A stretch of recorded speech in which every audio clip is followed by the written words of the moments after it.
നമസ്കാരം. എല്ലാ ദിവസവും രാവിലെയുള്ള പ്രീ മാർക്കറ്റ് റിപ്പോർട്ടിലേക്ക് നമുക്ക് കിടക്കാം. ക്രിസ്മസിന് മുമ്പൊരു സാന്ത റാലി ഉണ്ടാകുമോ എന്നുള്ളതാണ് മാർക്കറ്റ് വലുതായ രീതിയിൽ ഉറ്റുനോക്കുന്നത്. കാരണം ഇതിലെ യു എസ് മാർക്കറ്റ് പോസിറ്റീവായിരുന്നു. യു എസ് മാർക്കറ്റിൽ അവിടുത്തെ GDP ഡേറ്റ ഉണ്ടായിരുന്നു. GDP ഡേറ്റ വളരെയധികം പോസിറ്റീവായ രീതിയിൽ വന്നു. 3.3 ആണ് എക്സ്പെക്റ്റ് ചെയ്തത്. 4.3 ആയിരുന്നു യു എസിലെ GDP എക്സ്പാൻഡ് ചെയ്തത്. അതുകൊണ്ട് തന്നെ യു എസ് മാർക്കറ്റ് ഇന്നലെ ഗ്രീനിൽ ക്ലോസ് ചെയ്തു. പിന്നെ ഇൻ്റർനാഷണൽ മാർക്കറ്റ് നോക്കുകയാണെങ്കിൽ ഗോൾഡ് ആദ്യമായിട്ട് പെർ ഔൺസിന് $4,500 ഇൻ്റർനാഷണൽ മാർക്കറ്റിൽ ടച്ച് ചെയ്തു എന്നുള്ളതാണ് വേറെ ഒരു ശ്രദ്ധിക്കപ്പെടേണ്ട ഒരു കാര്യം. ഇന്നലെ നമ്മുടെ മാർക്കറ്റ് ഫ്ലാറ്റായ രീതിയിൽ ക്ലോസ് നടത്തി. വലിയ മൂവ്മെൻറ്റ് ഉണ്ടായിരുന്നില്ല. പ്രധാന കാരണം FISൻ്റെ ഭാഗത്തു നിന്ന് യാതൊരു പങ്കാളിത്തം ഉണ്ടായിരുന്നില്ല. FIS ഇന്നലെ ഇന്ത്യൻ മാർക്കറ്റിൽ 1794 കോടി രൂപക്ക് സെല്ലാണ് നടത്തിയിട്ടുള്ളത്. അതിൻ്റെ ഏറെക്കുറെ ഇരട്ടി DIs ബൈ നടത്തി 3812 കോടി രൂപയുടെ ബൈ നടത്തി. എങ്കിലും നിഫ്റ്റി ഓൾ ടൈം ഹൈയുടെ 100 പോയിൻറ്റും താഴെയാണ് നിൽക്കുന്നത്. കഴിഞ്ഞ കുറേ നാളുകളായിട്ട് നമ്മൾ കണ്ടുവരുന്ന ആ ഒരു റെസിസ്റ്റൻസ് സോണ് ബ്രേക്ക് ചെയ്യാനായിട്ട് നിഫ്റ്റിക്ക് പറ്റുന്നില്ല എന്നുള്ളതാണ് വാസ്തവം. ഇനി ഇന്നത്തെ കുറച്ച് സ്റ്റോക്കുകളുടെ വാർത്തകളിലേക്ക് പോകാതിന് മുമ്പ് ഗ്ലോബൽ മാർക്കറ്റ് നമുക്കൊന്ന് കണ്ടുവരാം. ഗ്ലോബൽ മാർക്കറ്റിൽ ഏറ്റവും മുകളിൽ ഗിഫ്റ്റ് നിഫ്റ്റി 26,236, നമ്മുടെ ക്ലോസിങ് 26,200 ആയിരുന്നു. ഫ്ലാറ്റായ ഓപ്പണിങ്. ഡോ ഫ്യൂച്ചർ ഇപ്പോൾ ട്രേഡ് ചെയ്യുന്നത് 26 പോയിൻറ്റ് മൈനസാണ്. ബിറ്റ്കോയിൻ വീണ്ടും 830 പോയിൻറ്റ് ഇടിഞ്ഞു.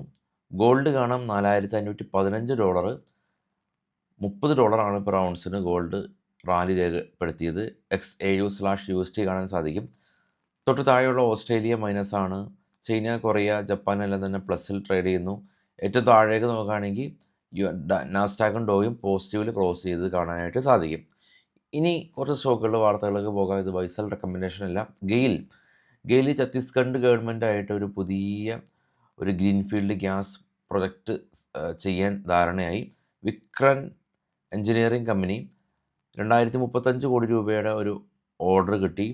അദാനി പോർട്ട് കമ്പനി ഇവർ ഓസ്ട്രേലിയൻ ബേസ്ഡ് ആയിട്ടുള്ള ഒരു തെർമൽ കമ്പനീനെ പൂർണ്ണമായിട്ട് അക്യൂർ ചെയ്തു.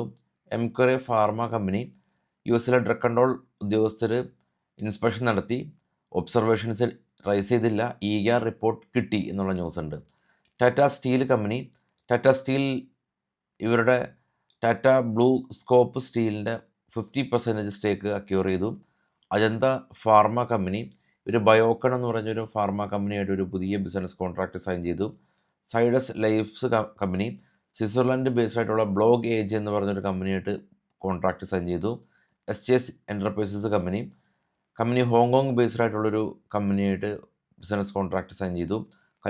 കൽപ്പാത്തൂർ പ്രൊജക്റ്റ് കമ്പനി ഇവർക്ക് UAE ഗവൺമെൻറ് 2,84,000 AED ദിർഹത്തിൻ്റെ പെനാൽറ്റി കൊടുത്തു.